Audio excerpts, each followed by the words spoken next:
చూసుకో ప్యారల్ కానీ నీ బ్యాక్ టైరు ఆ గోడ దగ్గరికి 2 అడుగులు గ్యాప్లో రానిచ్చిన తర్వాత లెవెల్ చేసుకో. స్టీరింగ్ లెవెల్ చేసేయి. ఎస్ఎంఎల్ కరెక్ట్గా పెట్టుకో. ఇప్పుడు సైడ్కి వెళ్ళొచ్చు, మళ్ళీ గోడకి మళ్ళీ గ్యాప్ వచ్చేసిన తేడా వచ్చేసింది. మరి ఫ్రంట్ టైర్ ఎక్కడ ఉంది, బ్యాక్ టైర్ ఎక్కడ ఉంది? 2 సమానంగా రావాలి కదా.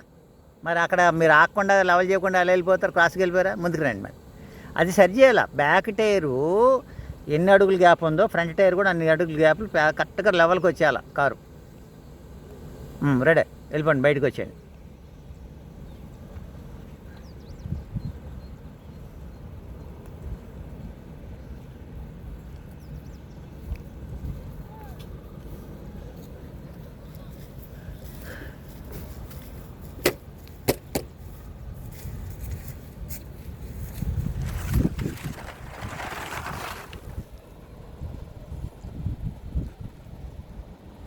ఇంకా సండే ఈ క్లాస్లు ఉంటాయండి మనకు. మళ్ళీ మిగిలిన రోజులంతా రోడ్డే. కూర్చోండి, కూర్చోండి. అయిపోయిందిలే. మనం ఏం చదువుతున్నాడు మనడు పెట్రోల్ చేసాడండి. Okay, very good. పెట్రోల్ చేసి ఇప్పుడు ప్రస్తుతానికి మన్యంలో చేస్తున్నాడు. ఎక్కడ మన్యం మన కోల్డ్ బస్ స్టాండ్లో ఉంది కదా, మన్యం ఎలక్ట్రికల్. ఓకే. అతను పేరేంటి? అతని పేరు నవీన్. నవీన్ ప్రవీణ్, ఇద్దరు అన్నదమ్ముళ్ళు. అంటే పెట్రోల్ తీసుకున్నాడు, అప్డేట్ చేయాలి. ఓకే, చేద్దాం. అందాక సెలవులకని చెప్పి అందాక జాయిన్ చేసాం. అవునవును. మీరు కారు కొన్నట్టున్నారు. ఇప్పుడు కారు కొన్నానండి, 2 కార్లు కొన్నాను, మళ్ళీ ఇచ్చేసాను. ముందు కొన్నదే ఫస్ట్ కొన్నది ఇండికా కొన్నారు కదా. ముందు ఇండికా అదే టాటా తీసాం.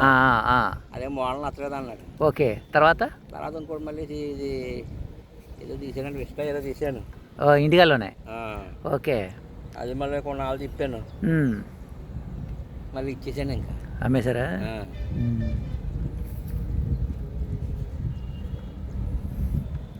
ఏడు సంవత్సరాలు ఏదో నా దగ్గర నేర్చుకుని.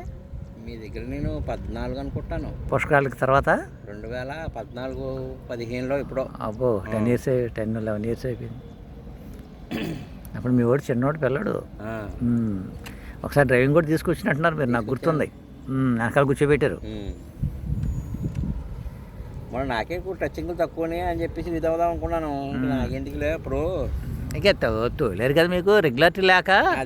మీకు రెగ్యులర్ లేక అలా ఉందనిపిస్తుంది తప్ప రెగ్యులర్ దొరికితే అసలు అక్కర్లేదు. మన ఫ్రెండ్ వాళ్ళ ఫ్రెండ్కి కారు తెచ్చుకున్నాడు, ఏంటి ఇండికా. అది ఏం చేయాలంటే